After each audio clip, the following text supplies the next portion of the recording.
What's up, guys? How you doing today? You hanging out with the one and only Philly Dom. I'm out here in El Salvador with my friend Hector.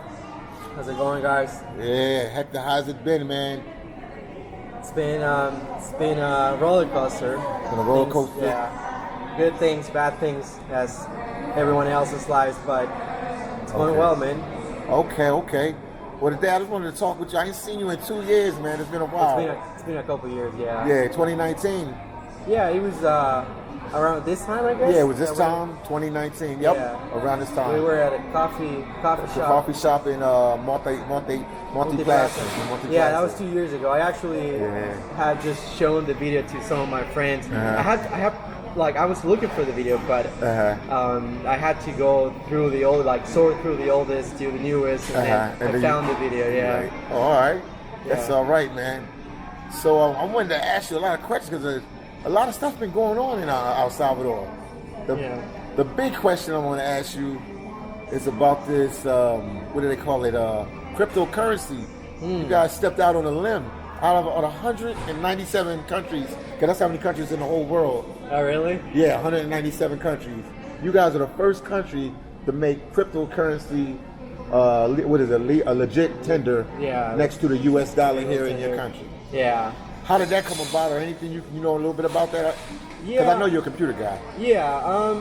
So I had been using crypto a little bit before that switch. But it's kind of hard to tell whether that's having like a huge positive impact. Like I can see some folks are visiting us now that people are really into the cryptocurrency world, and maybe some investors are going to start to pop off and come here. Okay. But like right now, jobs are not paying in cryptocurrency. Okay. Yeah, people are still getting dollars, like US dollars right now. Okay. But to be honest with you, I think it's a good switch. I think it's we're taking the lead. That's good. And I guess the only thing that I would I think the government should have done different is how they prepared even the application, because the app that they built seemed to have a lot of bugs and glitches. Okay. Yeah, so they could have prepared better for that. Maybe have a development team working on that for at least a year before they deploy it to the entire population. Yeah, and everyone in the country. But I've used it, and it's decent enough. Okay. I used a little bit of freelancing sometimes. Okay. And they pay me in Bitcoin, and I can withdraw the money in the ATMs that they, because they put a lot of ATMs. Yeah, I heard they got a lot of Bitcoin ATMs throughout the country, and probably a lot here in San Salvador. Yeah, I watched your live, and I saw your friend telling you that there were some ATMs that were put in. Yeah, put throughout the country and stuff like that. Yeah, throughout the country. Yeah, that's true. Yeah, so because everybody wants to know about that, but I think nobody can tell now so early with the cryptocurrency and Bitcoin down here in El Salvador. But I guess you need a couple years, at least 2 to 3 years, maybe, so they can get some kind of gauge on it. And they probably gonna keep retweaking it and tweaking it until they can get it where they need it to be at. But it's definitely the wave of the future. Yeah, I think it was the right move. I think they could have prepared a little bit more for that, in terms of the software that they put out there for the public. So people did not have negative comments about it, because there's a lot of people that had transactions coming from the U.S. and they were on hold, and they they had to call the call center that they have, and things didn't go too fast with the support and having that taken care of. But I think it was a smart move. Okay. Yeah. Okay, and then it's the elephant in the room, but we got to talk about it. The COVID situation here in El Salvador. How did it affect El Salvador? How did it affect you?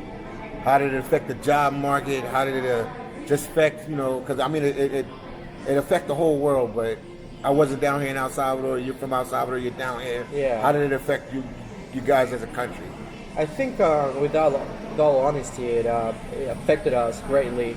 Okay.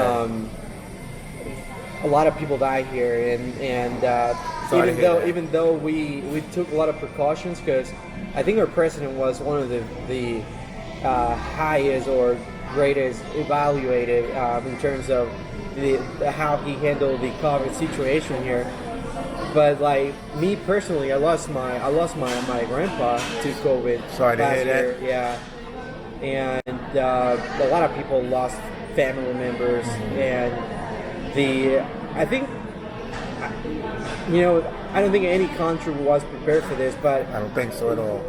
We being a third world country, and not having the capacity at hospitals and having enough nurses and enough doctors and everyone that works at a hospital, we took a big hit. And at a disadvantage. Yeah, we were at a disadvantage, and I think the government, put on a show in terms of trying to contain the situation as much as they could, and do a good job handling that situation. Okay. But, yeah, man. As much as I want to say that things went well for us, no, I know it didn't go well for nobody. Yeah, like, exactly. In the States, everywhere, everybody. The States took a lot of losses. I wasn't in the States at the time. I was in Haiti, but I was in Haiti. I didn't really see too much there. I'm thinking with Haiti, the situation with Haiti was that a lot of people don't travel to Haiti unless they have family members there. So I think that might have spared Haiti a little bit. Because I didn't really see too much. I was there for like 6-7 months, when the outbreak first, when March. It was March when they started closing down countries. And I didn't really see too much there. Yeah, maybe that's. Yeah, I think that's a good way to put it. Maybe countries that don't get too many visitors, or people that just go there from time to time. Yeah, then they had less cases. They had cases, but it wasn't like when I was looking at the States. It was just like I was like watching a horror movie. I couldn't believe it. I was like, and I'm talking to relatives and family members there. It was crazy. Yeah, I don't think we get a lot of visitors here, but I do think that when the situation got really bad and people were trying to come back to their country, some people sneaked in and took different measures to get in. Yeah, to get in, and that's how we got. I think that's actually how we got the first infected person. Wow. He was someone that snuck in from one of the borders, and he was the first person infected here in El Salvador. Wow. So, yeah, and then things got out of control pretty easily. Yeah, it spiraled out of control. Yeah, we couldn't contain it anymore. Yeah, we tried to do a quarantine around that area, but I think the guy had already fled, and it had already spread to other people. It had already spread it to other people, so it was a shame because we were the first ones to close the airports. We were the first ones to. Oh, well, I didn't know that. Yeah. So out of all the country, oh wow. Yeah, we I don't have facts, but I know that your president was one of the first ones to be. Exactly. He took it serious. He took it very, very seriously. Yeah. Even in the States in the beginning, I ain't gonna mention no names. You know who them guys are at the top. They didn't take it as serious as they should have. And then when they jumped on it, it was already spreading. Yeah. Yeah, he took it very seriously, and it's hard to blame the presidents who did not take it that seriously, because I was talking about the U.S. Exactly, it was hard to tell how serious this was going to turn out to be. Even in our lifetime, I've never seen something that in my whole life. Yeah, something I never know I'd be wearing a face mask. This is never. I would have. If you'd have told me that, I would have been I'd have laughed at you. Yeah, right. Yeah, and I remember having that conversation with my grandpa and asking him that if he had ever seen something like this in his lifetime, and he was like, "No, this is the first time something gets out of control, worldwide, because it was the entire world. It was the whole world was on timeout. They shut down every restaurant, every bar, every church, every school, airport. Everything was shut down. Everything shut down. Yeah, you couldn't even fly to other countries. Yeah, that was history. There's nothing been precedent like that. No. Not in my lifetime, and definitely not in your grandpa's lifetime. Yeah, and that goes back to 80 years ago. Yeah, see what I mean? That's what I mean. So that's like, wow. So it's incredible, and yeah, so that's why I feel like it doesn't justify not trying to be prepared for your people, but you can kind of see how someone would like relax on someone telling you, this thing is getting out of control, and it's hard to know what's going to happen. Yeah, you couldn't really predict it. Yeah, it's hard. Yeah, nobody predicted it to that. What about I got the president? Because I know last time you speak on your president, you was happy what he was doing as far as getting crime out of the country. Right now, where's El Salvador as far as crime? Is it a lot better than it used to be? Because I know you said this president was really, when we did the first interview in 2019, you said he was really, really, really, really big on crime and getting the country under control. How would you say? I mean, I know he had the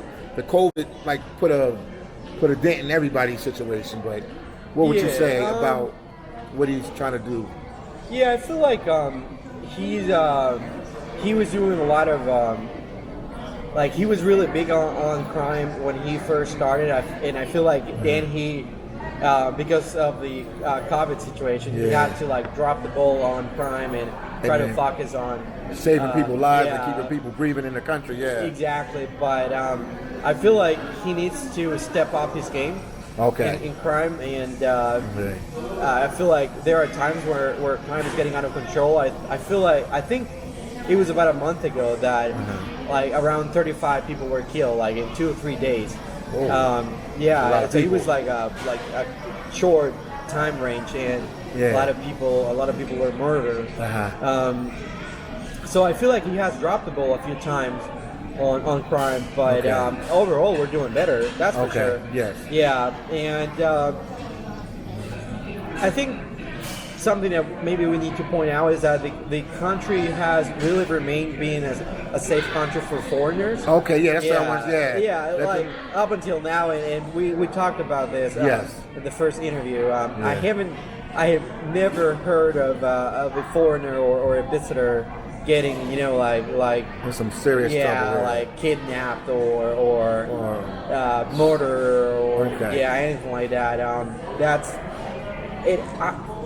I don't think it's the president's doing behind that, because even when we had the other presidents, that has remained the same. Like I feel like it has to do with even the bad people not trying to get in too much trouble. Deep, serious trouble with North Americans or foreigners in general. But for anyone who wants to come and pay us a visit and stick around to the tourist places, and it's pretty safe. I call them the tourist trap, because a lot of people, they Philly Dom, you're in El Salvador, you're in El Salvador. They just assume it's dangerous because they heard about the past history of El Salvador. Like they label El Salvador, Colombia, they got certain countries. Obviously Honduras, certain countries, some African countries as well, some Eastern Europe countries. Oh, they're very dangerous. Don't go there. But he's saying, my boy, is telling you, Hector, that if you're a tourist and you want to come visit El Salvador, you more than likely you will not have no problems there. Yeah, absolutely. And I'm pretty honest about things. And if I ever thought you were in danger, or you would tell me to leave. You would say, I would, really, I think you might want to be on the next bus or plane out of here. Yeah, or we would tell you to stay with us, or someone that you trust. Because things can get out of control pretty easily, and you wouldn't see it coming. But to be honest, it's pretty safe. I think we probably talked about this in the first interview. I had a friend of mine from San Diego pay me a visit a couple years ago. And he stayed here, and he had a great time. We took him to several places, took him to the volcanoes and beaches and whatnot, and everything was pretty laid down, and it was pretty safe for him. And sometimes media blows things out of proportion. And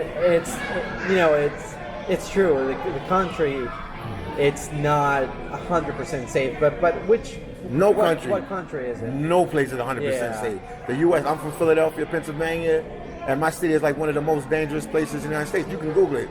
Every time I look on the news, somebody got shot, somebody got stabbed, somebody got robbed. You know what I mean? Yeah, so for the most part, it's something, it's, I don't know if this is going to come off as like. Well, speak your mind. Speak your mind. Yeah, but I've never really had any problems with crime myself. I've never really been robbed or.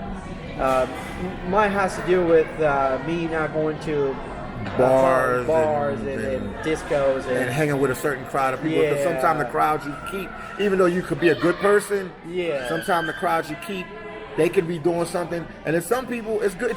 And this time and age now, it's good to keep your circle small because sometimes you might be hanging with somebody and they might be one way around you. They might be a good buddy to you, a good friend to you, but you don't know who they're associating with, and you don't know what their family or their friends are into. And sometimes that puts other people in jeopardy sometimes. So Yeah. it's like if you can vouch for somebody pretty much.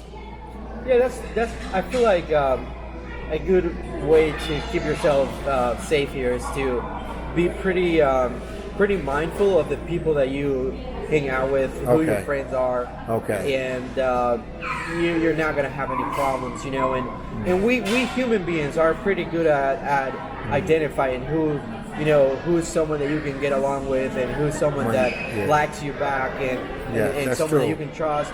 We have like I don't know, like some weird sense, but when someone is like like hard to get along with, you can immediately feel it, and that's gonna be best to do is like walk away. Walk away or try to feed them with a long spoon. We call it like this. That's a state, the state site in the United States. They say that feed them with a long spoon, like keep them at a distance, so so you can keep yourself out of trouble. Yes. Yep.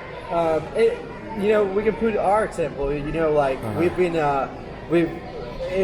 we've only been friends for like 2 or 3 years, and we had like we did the first interview and all that, and I picked you up. You trusted me to get in my car and come here, but you know. No, I know you're a good person. I know. Exactly. I know. You can feel it. You can feel it. Exactly. That's what I was talking about. We human beings are pretty good at identifying that and seeing is that a good person, someone that I can trust, and so use that sense to. That's true. Yeah. That's true. You're true indeed. I was going to ask you about let me ask about the cost of living first, because all the questions I got in my head is what people ask me that it's hard for me to answer, but I know you can. What is the cost of living here? If somebody from the States wanted to move here, they say, okay, I retired from my job, or they work online, they're a digital nomad or something, like, okay, I want to live in El Salvador for a year. If they wanted to rent an apartment, how much? What is it like? Somewhere like I guess we'll give a neighborhood like Zona. I always say Zona Rosa, San Benito, because I'm in that area, and that's probably one of the highest areas you're gonna pay for an average apartment, 1 bedroom, bath, living room. How much did you think they would pay like monthly? Yeah, it's pretty affordable. Something that you described, maybe $200 a month. $200 a month, even in Zona. Yeah, even in the Zona. Yeah, if it's just like a room. Yeah, it's just a room. Yeah, just a room. Yeah, $200. Okay. $250. Okay. Yeah, if you can get like an actual house for that price where I live, for example, which is not too expensive. But around this area, $250, you get a decent room. $350, you get an actual like little apartment. Okay. Yeah, pretty affordable. It's like if we take into consideration that the person that is coming is someone from like an outsider, like somebody from the U.S. or Canada. Yeah, someone who makes like a list. Their income is coming from somewhere else. Exactly. So yeah, that will work out pretty good for anyone that is making like the minimum wage from the U.S. translates to something pretty decent here. Okay.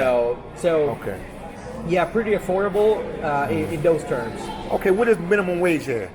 About you don't have. I mean, you guesstimating. You don't have to be like minimum somebody wage here. that work somewhere like the place we're at, like here, this place. How much would you say somebody is making that works?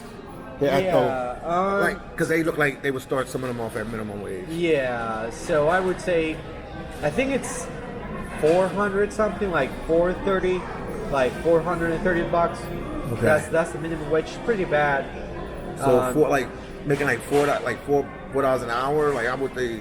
Or do they pay you monthly here? How do you guys? Yeah, they pay you every other week here. Okay. So So every 2 weeks, like every 2 around, weeks you get paid. like 400 US dollars, or No, yeah. So if they make the minimum wage here, they get paid like with the discounts and all that. They get paid like 120 bucks or something. so like 120 that. bucks every Yeah, 2 weeks. Every 2 weeks. So Wow, that's really hard to live on. Pretty hard to live on. You were talking yeah. about that 250, but I guess if you got a boyfriend or a husband and or a brother or sister you living with, they can probably share the load. Yeah, it doesn't even up, to be honest with you. So most people who work a minimum wage, they live in pretty bad areas, Okay. Unfortunately.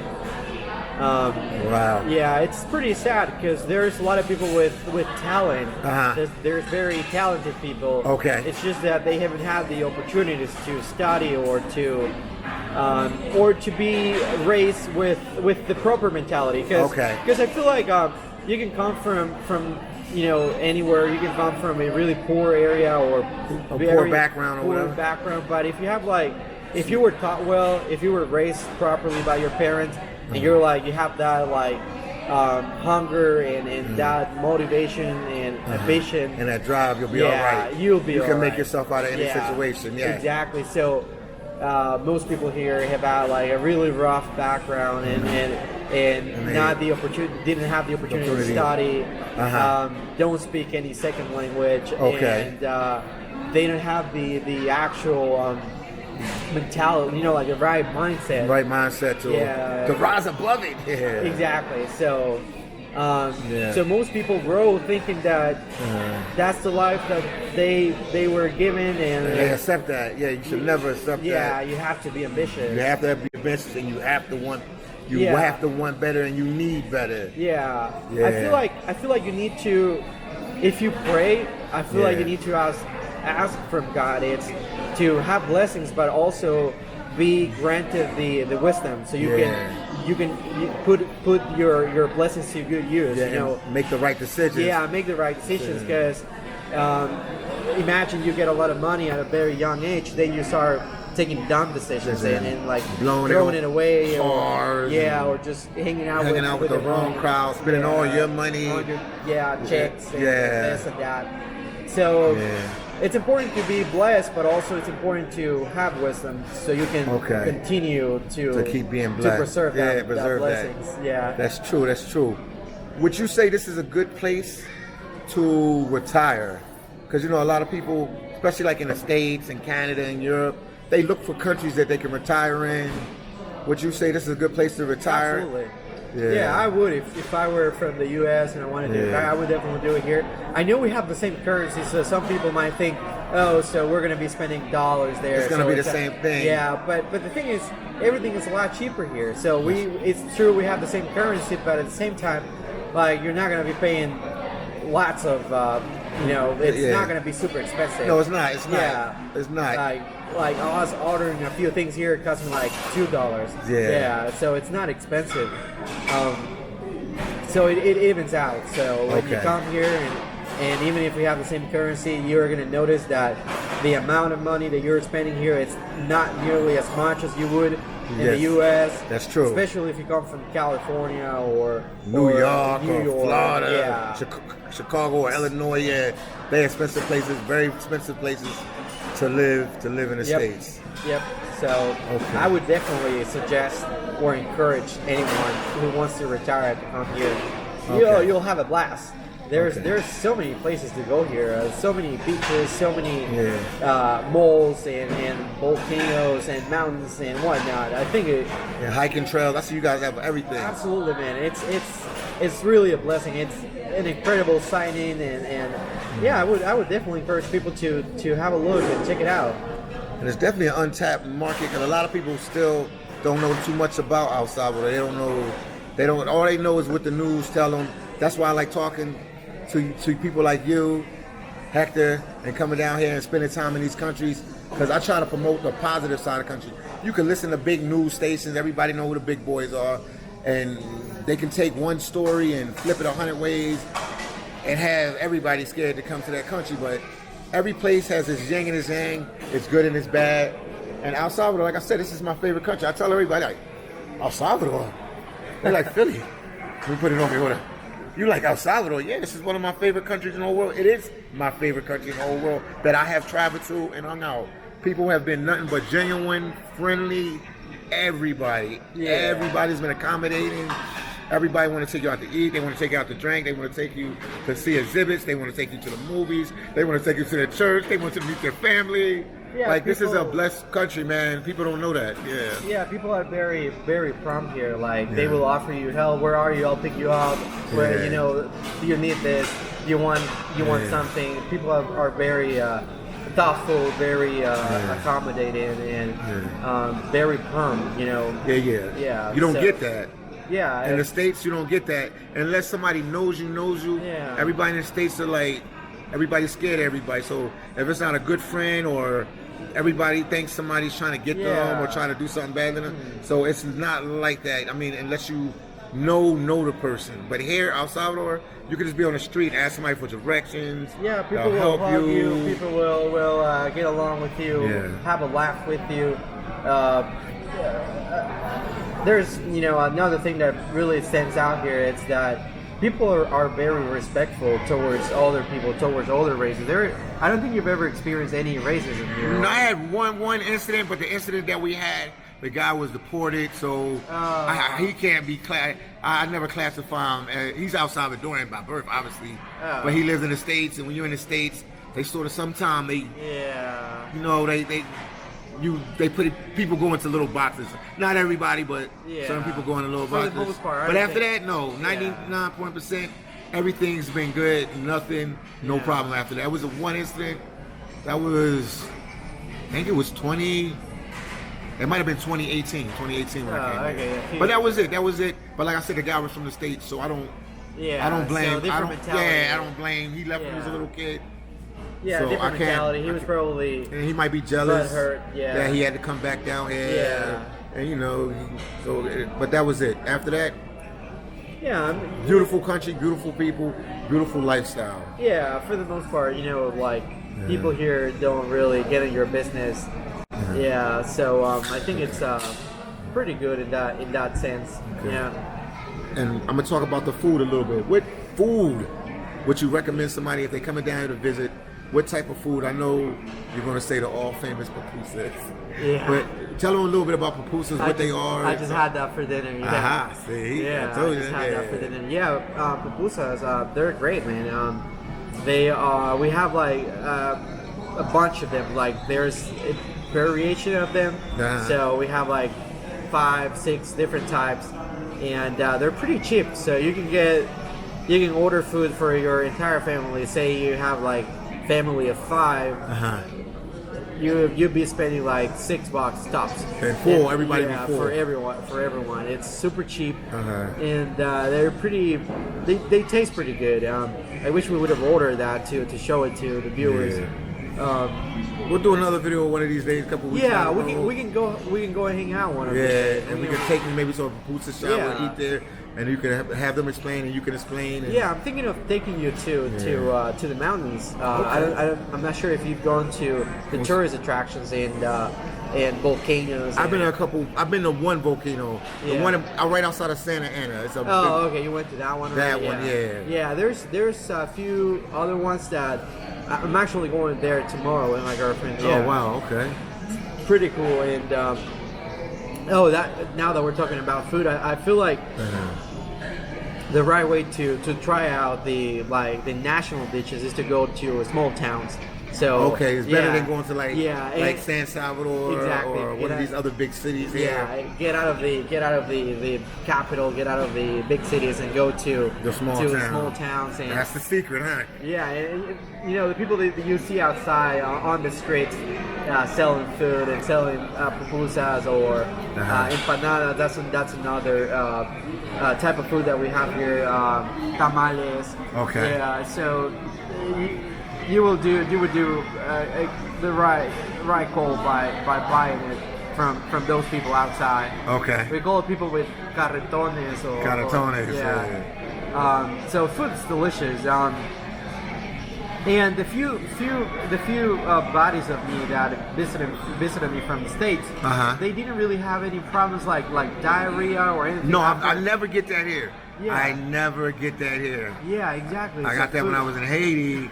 I got that in the DO, right? Haiti, right? Yeah, but I ain't never got it here. Never got it here. Yeah, so food, it's... Never. Oh, so that means you guys are... Even when drinking water or anything from here? Huh? Do you drink bottled water? Yeah, I drink the bottled water here. Yeah.